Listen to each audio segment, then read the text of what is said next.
Multiplexer, इसमें हमारे पास multiple inputs होते हैं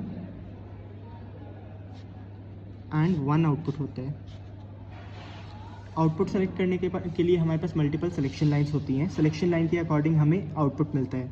फॉर एग्जांपल हमारे पास एक 2:1 मक्स हो तो उसमें हमारे पास 2 इनपुट्स होंगे एंड 1 आउटपुट होगा एंड 1 सिलेक्शन लाइन होगी। सो फॉर एग्जांपल अगर हमारे पास सिलेक्शन लाइन 0 है तो ए में जो भी इनपुट होगा वो हमारा आउटपुट आ जाएगा, एंड अगर सिलेक्शन लाइन 1 होगी तो बी में जो भी हमारे पास इनपुट होगा वो हमारा आउटपुट हो जाएगा। सो इसका हम टेबल बनाएं तो ज़ीरो सिलेक्शन लाइन पे हमारे पास ए का आउटपुट आएगा एंड 1 होने पे बी का। ये हमारा 2:1 मल्टीप्लेक्सर है। सिमिलरली हमारे पास 4:1 मल्टीप्लेक्स भी हो सकता है।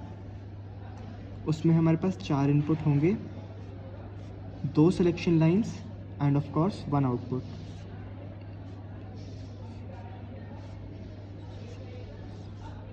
इसका टेबल बनाएंगे तो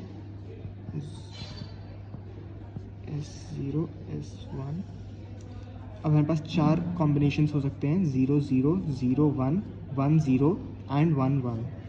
आउटपुट में हमारे पास अगर 0 0 सिलेक्शन लाइन है तो A आएगा, 0 1 पे B आएगा, 1 0 पे C आएगा एंड 1 1 पे D आएगा। फॉर एग्जांपल अगर हमें फुल एडर मल्टीप्लेक्सर का यूज़ करके बनाना है तो फुल एडर में हमारे पास 3 इनपुट्स होते हैं एंड 2 आउटपुट्स होते हैं। इनपुट हमारे पास A, B and carry in होगा। आउटपुट हमारे पास सम एंड कैरी आउट होगा। तो हमारे पास जितने आउटपुट्स होते हैं उतने हमें मल्टीप्लेक्सर्स यूज़ करने पड़ते हैं, बिकॉज मल्टीप्लेक्सर का एक ही आउटपुट होता है। तो 2 आउटपुट्स ऑब्टेन करने के लिए हमें 2 मल्टीप्लेक्सर्स यूज़ करने पड़ेंगे। So for sum and carry हम सबसे पहले ट्रुथ टेबल बना लेते हैं।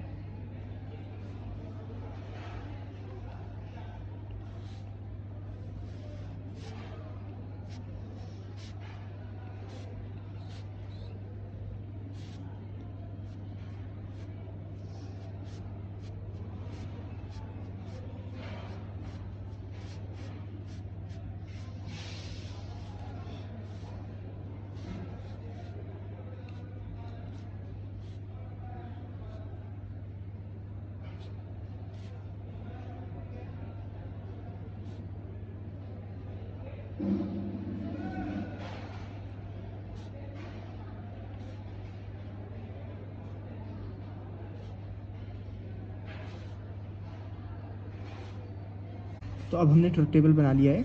जब हमारे पास सब 0 थे तो सम हमारा 0 होगा, आउटपुट कैरी हमारा 0 होगा। जब हमारे पास सिर्फ 1 है तो हमारा सम 1 होगा एंड कैरी 0 होगा। जब हम 1 और 1 को ऐड कर रहे हैं तो हमारे पास सम 0 एंड कैरी 1 होगा। एंड जब तीनों हमारे पास 1 है तो हमारे पास 1 1 आएगा, सम भी 1 एंड कैरी भी 1। तो फॉर सम हम एक मल्टीप्लेक्सर ड्रॉ करते हैं। हमारे पास 4:1 मल्टीप्लेक्स है फॉर एग्जांपल। तो हमारे पास 2 सिलेक्शन लाइंस होंगी, S0 S1 एंड एक हमारे पास आउटपुट होगा। इन दिस केस आउटपुट हमारा सम है। अब हमारे पास 2 सिलेक्शन लाइंस हैं तो हम पहले 2 को हम फॉर अपने लिए हम सिलेक्शन लाइन मान लेते हैं। तो इसको हम S0 S1 मान लेते हैं। ये हमें ड्रॉ नहीं करना, ये बस हम अपने रेफरेंस के लिए सोच रहे हैं। तो जब हमारे पास सिलेक्शन लाइन 0 0 होगी तो हमें आउटपुट को कंपेयर करना है C के साथ। अब हम देख सकते हैं कि जो सम है वो एग्जैक्टली इक्वल है C के साथ, तो हम फर्स्ट सिलेक्शन लाइन में C इन लिख देंगे। सिमिलरली जब हमारे पास सिलेक्शन लाइन्स में 0 1 आएगा तो हम देखें तो जो हमारा सम है वो कैरी के एकदम अपोजिट है, तो हम यहाँ पे कैरी इनका इन्वर्स लेंगे। सिमिलरली जब हमारे पास 1 0 आएगा सिलेक्शन लाइंस में तो हमारा जो सम है वो अगेन इन्वर्स है C का, तो हम यहाँ पे भी C इन बार लेंगे। एंड देन फाइनली जब हमारे पास 1 1 है सिलेक्शन लाइंस में तो हम देख रहे हैं कि सम जो है वो कैरी के दोबारा इक्वल है, तो हम C इन लेंगे। ये हमारा सम का आउटपुट मल्टीप्लेक्सर का यूज़ करके आ रहा है, 4:1 मल्टीप्लेक्सर। अब कैरी के लिए जब हम मल्टीप्लेक्सर बनाएंगे तो दोबारा एक मल्टीप्लेक्सर बनाया, 2 हमारे पास सिलेक्शन लाइंस हैं एंड 4 इनपुट्स, 1 आउटपुट जो कि इस केस में कैरी है।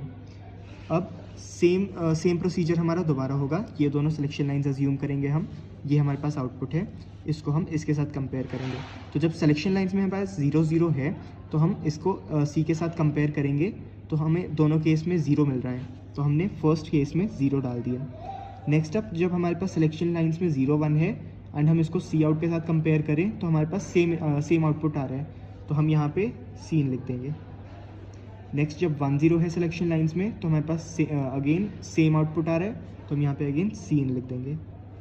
फाइनली जब हमारे पास सिलेक्शन लाइंस में 1 1 है तो हम आउटपुट में 1 हमें आ रहा है, तो हम यहाँ पे 1 लिख देंगे।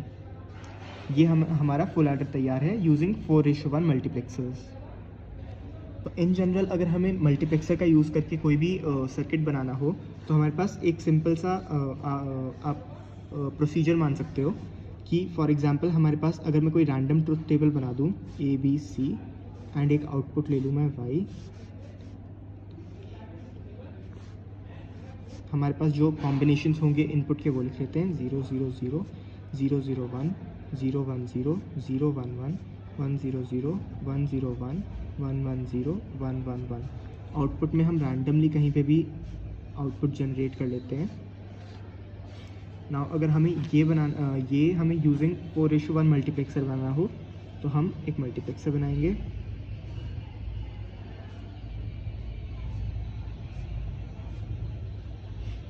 ये हमारे पास 4 इनपुट और एक आउटपुट आ गया। अब हम 2 सिलेक्शन लाइंस को अज्यूम कर लेंगे, हम for example in this case A और B को सिलेक्शन लाइन अज्यूम कर लेते हैं। अब हमें सिलेक्शन लाइन का हर एक केस लेके चलना है।